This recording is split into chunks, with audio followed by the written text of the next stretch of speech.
जय हिंद दोस्तों, मैं हूं आशीष और आप सबको इंडिया में जान पर स्वागत है। दोस्तों, आप सब जानते हैं बांग्लादेश भारत का एक अच्छा पड़ोसी देशों में से एक है। हालांकि अब बांग्लादेश में जो लोग हैं उनका ओपिनियन भारत के खिलाफ उतना अच्छा नहीं है, लेकिन बांग्लादेश का जो गवर्नमेंट है वो भारत के खिलाफ उतना पाकिस्तान की तरह या फिर बाकी जो देश हो गए नेपाल की गवर्नमेंट की तरह उतना एंटी इंडिया नहीं है। लेकिन दोस्तों, अब पिछले 4-5 महीने में ऐसे हालत बना है जिसे देखकर ये लग रहा है कि अब बांग्लादेश अगर भारत चीन जंग होता है तो क्या चीन के खिलाफ भारत का साथ देगा।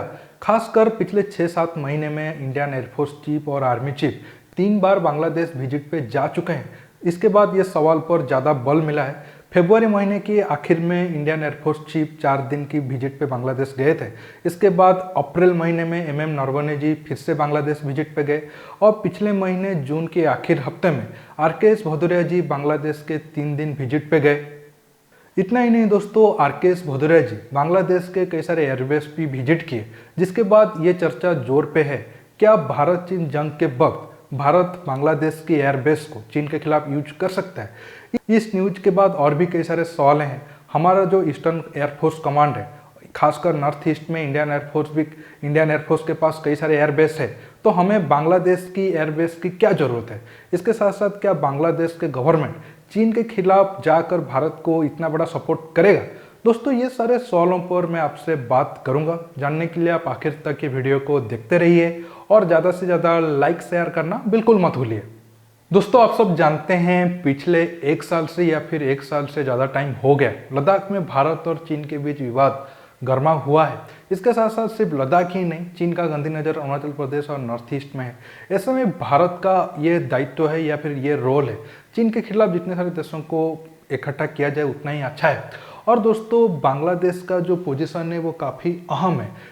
अब आपके मन में सवाल होगा, अगर हम प्रेजेंट टाइम में देखें तो इंडिया का एयरबेस चीन के कंपेयर में ज़्यादा है नॉर्थ ईस्ट के साइड में। अगर हम आंकड़े की बात करें तो आसाम में इंडियन एयरफोर्स का 6 बेस है, आसाम में 6 बेस है और अरुणाचल प्रदेश, त्रिपुरा और मेघालय में एक बेस है। हालांकि टोटल ये तो 15 एयरबेस बनते हैं, लेकिन उसमें से 3-4 बड़े एयरबेस है जहाँ फाइटर एयरक्राफ्ट ऑपरेट कर सकते हैं, जैसे कि छबुआ हो गया, तेजपुर हो गया या फिर हसीमारा हो गया।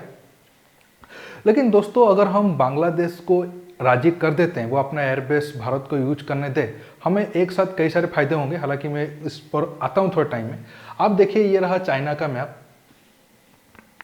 और दोस्तों आप देखिए ये सारे जो एयरबेस है ये चाइना का एयरबेस भारत के सीमा के पास है। 1-2 कासगढ़, होटान हो गया जो सिंजियांग में आते हैं, और कासगढ़, होटान और ये गारगुंसा, ये 3 लद्दाख के ऊपर उनका मेन फोकस है। इसके बाद होपिंग हो गया या फिर कोंचका, डोजोंग और पांगटा और लिंझी, ये सारे एयरबेस नॉर्थ ईस्ट के आसपास बिल्कुल है।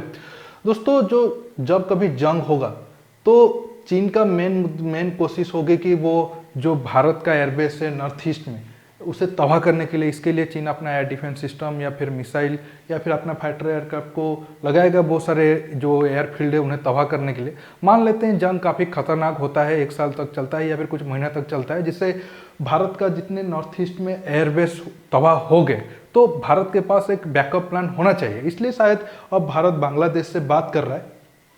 दोस्तों, अगर हमारे पास बांग्लादेश के एयरबेस बैकअप प्लान के तौर पर होगा, हमें कई सारे फायदे होंगे। जैसे कि हम मान लेते हैं जितना नॉर्थ ईस्ट में हमारा एयरबेस है वो अगर तबाह हो गया, हम बांग्लादेश की एयरबेस को यूज कर सकते हैं। और बांग्लादेश के पास अब मोटा मोटी 3-4 बड़े बड़े एयरबेस है। खासकर एक कॉक्स बाजार है जो यहाँ पड़ता है, और एक चिटगांव है और एक ढाका है। ये तीनों बड़े बड़े एयरबेस है। अगर हम बांग्लादेश की मान लेते हैं कि सिर्फ हमारा, मतलब ये मत सोचिए कि अगर हमारा एयरबेस इस एरिया पे तबाह हो गया तो ही हम बांग्लादेश के एयरबेस को एक बैकअप प्लान पर यूज करें। जरूरत पड़ने पर हम ऑफेंसिव रोल के लिए भी ये एयरबेस को यूज कर सकते हैं। देखिए, चीन को अच्छे से पता है हमारा सारे एयरबेस इस एरिया पे है, तो चीन चारों तरफ राडार और अपना तैयारी करके रखा है। मान लो कि अगर हम इस एयरबेस से अपने राफेल हो या फिर सुखोई 30 MQI को भेजे, वो म्यांमार होते हुए जाकर चीन के ऊपर अटैक करते हैं, तो चीन के पास कोई जवाब नहीं होगा, क्योंकि ये एक हमारा सरप्राइज प्लान हो सकता है। हालांकि ये अभी भी बातचीत चल रहा है इंडियन गवर्नमेंट का। जरूरी नहीं है कि बांग्लादेश इस पर राजी हो या फिर बांग्लादेश ऐसे फ्रीली राजी नहीं हो जाएगा, क्योंकि अगर वो इंडिया को ये मदद करेगा तो बदले में इंडिया के साथ वो कोई बड़ा डील करेगा, जो बुरा नहीं है। क्योंकि दोस्तों, अगर हम बांग्लादेश को इस पर राजी नहीं करते हैं या फिर इस पर बातचीत नहीं करते हैं, हो सकता है चीन आगे जाकर बांग्लादेश के एयरबेस को भारत के खिलाफ यूज करे। तो अब इंडियन गवर्नमेंट बहुत अच्छा काम कर रहा है। हमारा जरूरत तो है नहीं, फिर भी हमारे पास अगर प्लान बी है तो इसमें कोई बुरी बात भी नहीं है। दोस्तों अब आप सबके मन में बड़ा सवाल होगा, क्या चीन का गवर्नमेंट बांग्लादेश का गवर्नमेंट चीन के खिलाफ इतना बड़ा स्टेप लेने के लिए राजी हो जाएगा। दोस्तों पिछले कुछ दिनों से बांग्लादेश और चीन के बीच संबंध थोड़ा नीचे आया है। अब भारत उसका फायदा उठाना चाहता है। अब मैं दोस्तों इस पॉइंट पर थोड़ा आपको डिटेल्स में समझाने की कोशिश करता हूँ। दोस्तों आप ये फोटो को देखिए, ये फोटो भारतीयों के लिए जितना गर्व की बात है, पाकिस्तान के लिए इतना शर्मनाक बात है, क्योंकि 1971 में पाकिस्तान का ना सिर्फ 2 टुकड़ा हुआ था, बांग्लादेश का ना सिर्फ जन्म हुआ था, बल्कि 90,000 से ज़्यादा कायर पाकिस्तानी भारतीय सेना के आगे घुटने टेके थे।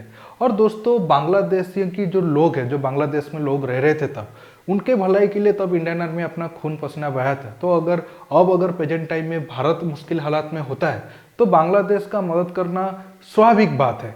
दोस्तों अब अगर पिछले 1-2 साल से देखें तो चीन और बांग्लादेश का रिलेशन काफ़ी खराब हुआ है, क्योंकि आप सब जानते हैं चीन का मेन टारगेट था बांग्लादेश को कर्ज जाल में फंसाकर उसका जो बड़े बड़े एयरबेस है या फिर इंपॉर्टेंट सी पोर्ट है उस पर कब्जा करना।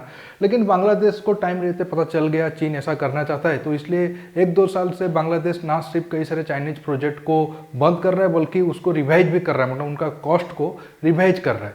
ऐसे में चीन बांग्लादेश के ऊपर काफ़ी भड़का हुआ है। आप सब देख सकते हो 2 महीने पहले ही चीन डायरेक्टली बांग्लादेश को धमकी दिया था, अगर तुम क्वाड ज्वाइन करोगे तो ये अच्छा नहीं होगा। तो जो पिछले लग रहा था कि 2-3 साल या 4 साल से लग रहा था कि नहीं बांग्लादेश भी श्रीलंका की तरह चीन की जाल में फंस जाएगा और ये भारत की सुरक्षा के लिए काफ़ी एक सेटबैक होगा। लेकिन दोस्तों अब भारत के लिए मौका बना है बांग्लादेश को फिर से हमारी तरफ लाया जाए। हालांकि बांग्लादेश का भी कई सारे डिमांड रहेगा, वो भारत से मनवाने की कोशिश करेगा अपने फायदे के हिसाब से।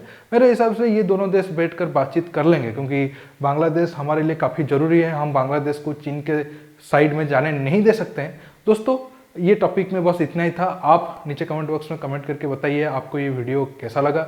और दोस्तों रुकता हूँ, बहुत जल्द एक नए टॉपिक के साथ मिलूंगा। आप ये वीडियो को ज़्यादा से ज़्यादा लाइक शेयर करने के साथ साथ मेरे चैनल को सब्सक्राइब करना बिल्कुल भी मत भूलिए। दोस्तों रुकता हूँ, नमस्कार, जय हिंद।